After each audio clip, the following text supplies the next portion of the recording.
안녕하십니까. 정의태입니다. 긴급 이재명 대통령이 꼭 들어야 할 구속된 허경영 재판 암흑 이야기 3천억 권총 조폭은 뭔가. 네, 첫 번째 시간인데요. 여러 번으로 나눠서 방송을 할 수밖에 없을 듯 합니다. 네, 어제 제가 이 허경영 피해자분들을 용산역에서 직접 만나서 인터뷰를 했습니다. 네, 직접 함께 많은 얘기를 나눴습니다. 네. 근데 이제 그것도 이제 부족한 거죠. 네. 그래서 또 이렇게 전화 인터뷰를 통해서 심층적으로 또 깊이 있는 그러한 이야기들을 나눴습니다. 이 결론은 이재명 대통령이 꼭 들어야 할 구속된 허경영 재판 암흑 이야기다. 그리고 내일은 또 이 허경영이 허경영을 고소했던 준강제추행으로 고소했던 그 여자 선생님, 그러니까 역사 교사로 약 40년을 근무하셨다라는 그 선생님을 이 허경영이 실명을 언급하면서 12번을 허경영 유튜브 채널에 공지를 했다라는 거죠. 그 여성분이 한 남자와 함께 3천억을 강압적으로 요구하고, 그리고 그 남자는 그 여자 선생님하고 짜고, 그리고 3천억을 요구하면서 권총을 들고, 그리고 조폭을 데리고 하늘궁에 찾아왔다. 네, 이런 아주 소설 같은 이야기를 허경영이 올렸는데요. 이 여자 선생님은 이 허경영에 대해서 무고죄로 고소를 한 상황이고, 그리고 중요한 것은 기가 막힌 거죠. 네, 이 허경영이가 실명을 거론하면서 이렇게 특수공갈 미수로 또 고소를 했는데 무혐의가 나온 겁니다. 무혐의. 말이 안 되는 얘기다 해서 이제 무혐의가 나왔고, 그러다 보니까 이 허경영이를 추가로 여러 건으로 고소한 그러한 상황인데요. 이 보통 문제가 아닙니다. 여기에 대해서 직접 이 선생님하고 전화 연결을 통해서 우리가 깊은 이야기를 들어봤고요. 또 허경영 보석 신청, 이러한 상황이 어떻게 됐는가, 이 부분에 대해서도 날카롭게 우리가 점검을 하는 그러한 시간을 가져보도록 하겠습니다. 네, 직접 이제 이분의 인터뷰를 들으면서 그러면서 설명을 해드리도록 하겠습니다. 네, 한번 들어보겠습니다. 여보세요? 네, 여보세요? 네, 네네, 안녕하십니까? 저 정인태 신지식인 TV의 정인태입니다. 네, 안녕하세요. 네네, 어제 이 허경영 보석허가 네네. 그 심리하는데 직접 참석하셨다라는 말씀을 들었습니다. 네네. 아유, 정말 고생하셨습니다.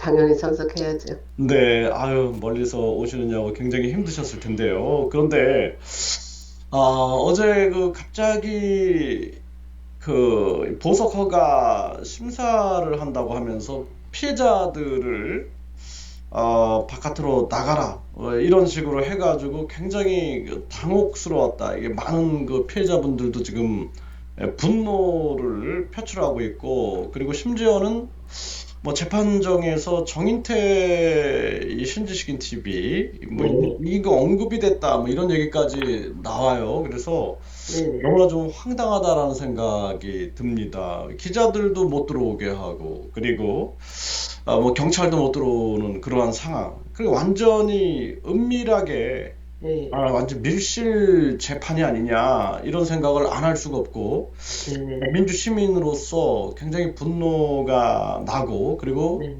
결국에는 이게 정인태 신지식인 TV까지 뭐 입틀막을 하려는 게 아니냐, 완전 네. 원천으로 차단하는 게 아니냐 이런 생각도 좀 하면서 저도 그 잠을 이루지 못했는데요.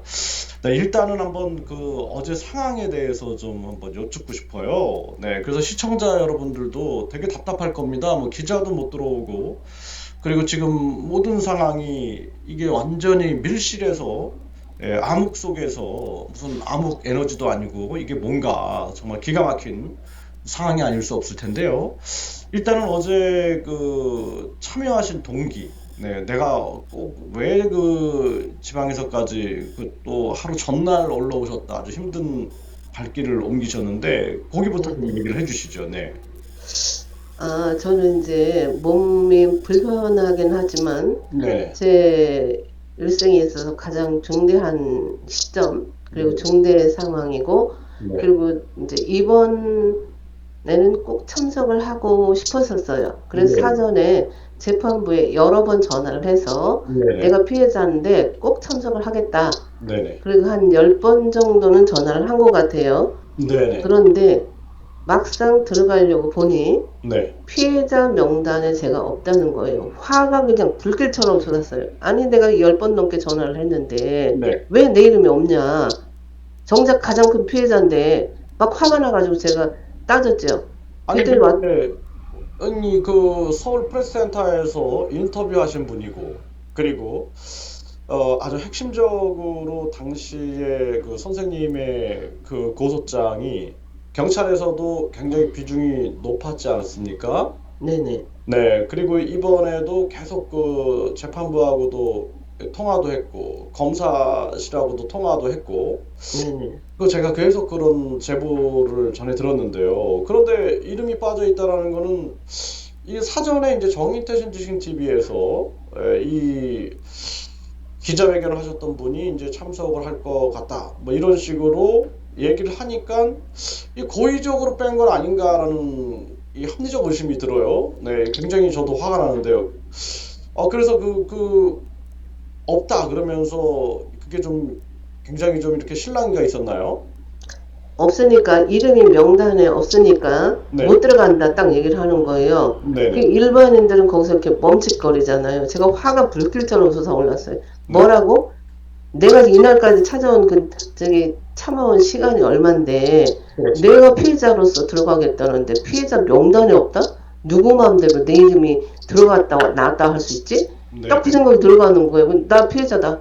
그리고 이름 딱 대놓고 그렇게 하고서 들어갔어요. 네, 그게 들어갈 때서부터 상당히 기분이 언짢았었죠. 네, 그리고 제가 시각장애인이기 때문에 보호자가 반드시 동행을 해야 하므로 네, 보호자가 필요하다. 어떤 절차가 필요하냐. 네, 여러 번 제가 그거를 질문했어요. 재판부에. 네, 그랬더니 그냥 들어갈 때 뭐 사인만 하고서 들어가면 된다 이렇게 얘기를 하더라고요. 또. 네, 네, 네, 그런데 그거조차도 못 들어가게 일단은 1차적으로 막더라고요. 안 된다. 나는 혼자는 못 간다. 그래서 네. 이제 같이 이제 들어가게 됐죠.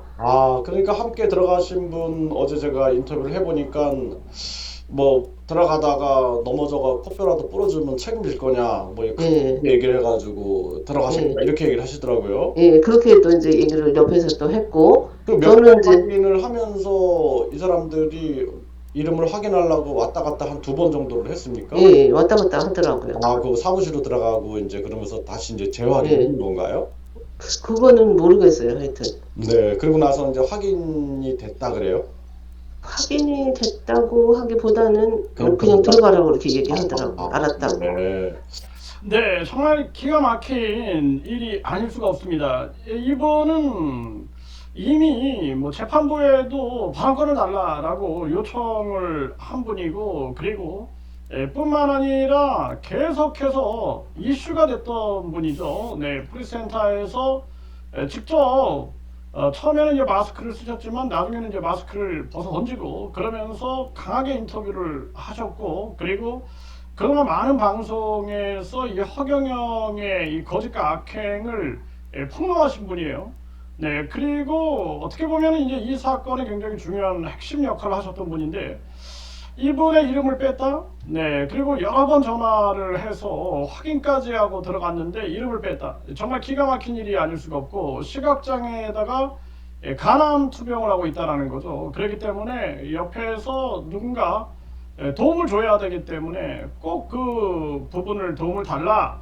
그리고 이제 이분 같은 경우는 이미 뭐 검찰에도 시각 장애인 그 판정, 장애 판정 증명서라든지 간암 판정 그 증명서를 다 제출을 했습니다. 제출을 했기 때문에 이미 다 알고 있는 사실일 텐데요. 그런데 이름을 뺐다?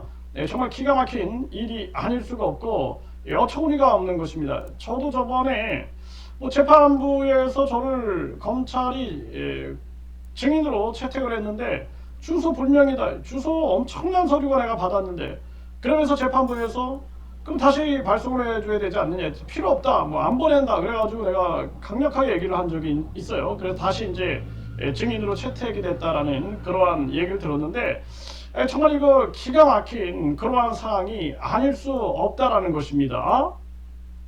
또 좀 들어보겠습니다. 그러니까 아마 좀 무언의 뭔가가 있지 않았을까라는 생각이 드네요. 네, 네. 네.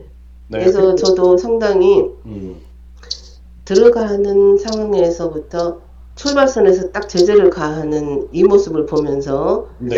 이게 누군가 의도적인 어떤 상황에 개입이 되지 않았을까? 그러니까. 이 생각이 상당히 지배적이었고 상당히 불쾌했었어요.